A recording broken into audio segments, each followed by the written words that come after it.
serious, it's fun, it's your Catholic Here's dress another very disturbing story I would like to bring up. I got this from the Daily Wire, and this is a disturbing story. This comes out of Teen Vogue. Do you let your kids read Teen Vogue, your daughters? Oh, I know exactly what you're talking about. I sure don't. This is an incredibly disturbing story to me. This is the headline. It's disgusting. It is. It's true. This is the headline from Teen Vogue. Menstrual blood magic. 3 spells for your period. Let that sink in for a moment. We're talking occult. This is encouraged as if it were normal to teen girls. Utterly appalling. I first realized that Teen Vogue was disgusting and evil when my goddaughter went up to me about, I think it was 6 years ago, and she was like, I was on Snapchat and there was a article from Teen Vogue promoting contraception and transgenderism on their Teen Vogue site, and I'm like, this is being put into the minds, into the eyes of our children, yeah, of as our if it were young normal. people, as if it were normal. Here's a quote here's like the third paragraph in or something. It says, quote, "In witchcraft, one's menstrual cycle is considered to be an extremely powerful time, particularly when it lines up with the full moon." Guess what's out there right now, by the way. Though it should be noted that scientifically speaking, the moon does not influence when you get your period. Our menstrual cycles can connect our bodies to the universe, which is the intent of magic. So in that way, it's true. Periods are magic, unquote. And I'm not going to read their whole article here. You can Google it if you'd like. I suppose we could post a link to it. But it's disturbing, to say the least, that we have a popular teen magazine that's trying to teach magic to teen girls as though it were normal. The occult is something we must avoid, something we have to avoid as Catholics, or else we find ourselves in grave trouble because it's mortal sin. Not only that, but you also open yourself to diabolical harassment. And it gets worse from there. This is incredibly troubling as parents. Why in the world will we put up with this? Why in the world will we allow our teenage daughters to read this? Or even worse, say middle school daughters. It's very troubling. The very fact that this is targeted for teenagers tells you everything you need to know about society today. That they are trying to indoctrinate our children. This is why I keep harping on the point, the drag queen story times, the transgender movement in schools, the Jeff Younger and his son James Younger. These things, it does not stop. It doesn't. And we have to keep hammering the point. Yeah, here's another line from the article. It says, menstrual blood can be used in spells to ward off evil and protect us if used properly.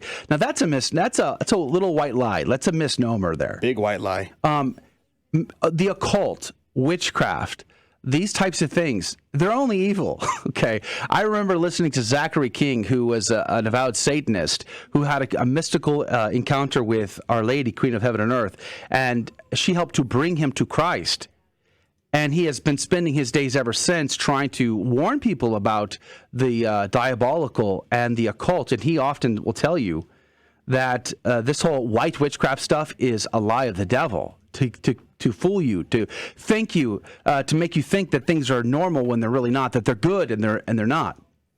So it is very concerning to see an article like this, as we've now said a few times, to sort of misguide our teenagers along a path that could be detrimental to their souls.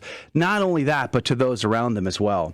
Yeah, woe to a society who calls good evil and evil good. Yeah. And we are that society today. We are a society that calls evil good and good evil. We see the idea of treating our children right and raising them right and steering them away from psychotic delusions as a bad thing. And that if we embrace mental illness and we embrace evil and magic and witchcraft, then that means we're good. It is a whole perversion of the life that God has created for us. God's law has been thrown out the window in favor of the law of the devil. Yeah, for sure. So this is and I saw this, man, Michael Knowles is who I got this from. I saw a video of him talking about this article, and I almost threw up in my mouth just thinking about the manipulation of this article. And I'm glad we had the opportunity today to share it with you so that you would be aware.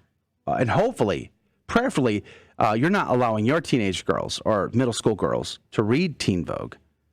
And if you are, would you please consider not stopping it? Would you please consider throwing these magazines in the garbage? Burning them. And getting rid of your subscriptions, so canceling them immediately, because this is an atrocity. And this is part of the problem. This is part of the reason why we talked to Timothy Putnam in the first segment there, because we must learn and know our faith. How many Catholics are out there and they are mistakenly believing that they can participate in the occult in some way?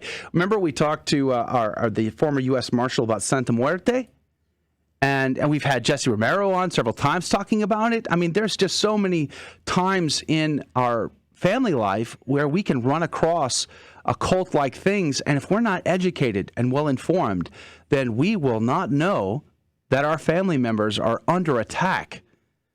It's subtle and it's slick. That's why the devil is the father of lies. And that's why Genesis chapter 3, verse 1 tells us he was the most subtle of all the creatures. And it's definitely something we have to be avoiding for sure. Especially with all in Houston, in our city where we live in Houston, Texas, we had a black mass a few years ago, and praise be to God, there was a lot of Catholic faithful who rose up, and they went and they prayed outside. We had rosary rallies, acts of reparation. It was amazing, very beautiful. And we need this all across America for the lay people to rise up, do public rosary rallies, and battle against these demons that try to plague us and our children. All right, that is going to do it for hour number 1 of Catholic Drive Time. Stick around if you can, because in the second hour, we're going to play our Fear and Trivia game show, and prizes are involved. It's going to be a lot of fun in the second hour. Less serious for sure, and a lot more fun. So all of that is coming up. Tomorrow, we have the Patriarch of Jerusalem on the program. So that's going to be an incredible time to conversate about the conflict in the Holy Land, Israel and Gaza, and the Christians stuck in the middle. That conversation is coming up tomorrow, and a lot more Catholic Drive Time, keeping you informed and inspired Monday through Friday, 6 a.m. Central, 7 Eastern. Please join us in the next hour if you're able to. grnonline.com/CDT is our website. God love you. Thank you for joining us on Your Catholic Drive Time, where it is our pleasure to keep you informed and inspired. Join us Monday through Friday at the same time, right here on your favorite Catholic radio station. Don't forget to connect with us. Just go to facebook.com/Catholic Drive Time. Again, that's facebook.com/Catholic Drive Time. Be sure to share more than just us today. Share Jesus with everyone you meet. Bye now, and God